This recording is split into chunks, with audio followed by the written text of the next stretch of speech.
అడవిలో ఒక పులి ఉండేది. అది చాలా ఆకలితో ఇక్కడ అక్కడ తిరుగుతూ ఉండేది. అప్పుడు ఒక పెద్ద రాతి మీద ఒక మేక కట్టేసి ఉండేది. పులి ఆ మేకను చూసి చాలా సంతోషపడింది. అదిరిపోయింది. ఈ రోజు నాకు బాగా దొరికింది అని అనుకుంది. అది మేక దగ్గరకు నెమ్మదిగా చేరింది. అప్పుడు మేక అరిచింది. ఓ పులి అన్నా! నన్ను ఇప్పుడే తినకు. కొంచెం ఆగు. నా యజమాని కాస్త మాంసం తీసుకుని వస్తున్నాడు. అతను నాకన్నా మంచి మాంసం నీకు ఇస్తాడు. పులి ఆశ్చర్యపోయింది.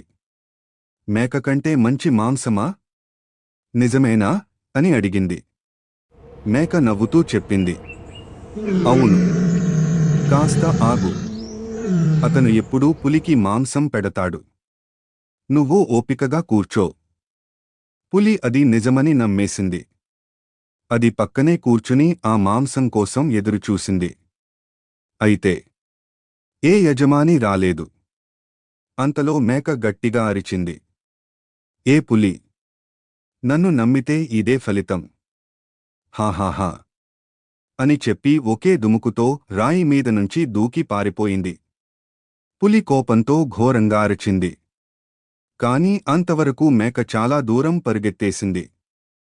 కథలోని నీతి: తెలివిగా ఆలోచిస్తే బలవంతుడిని మోసగించొచ్చు. అయితే ఎవరినీ మోసం చేయకూడదు.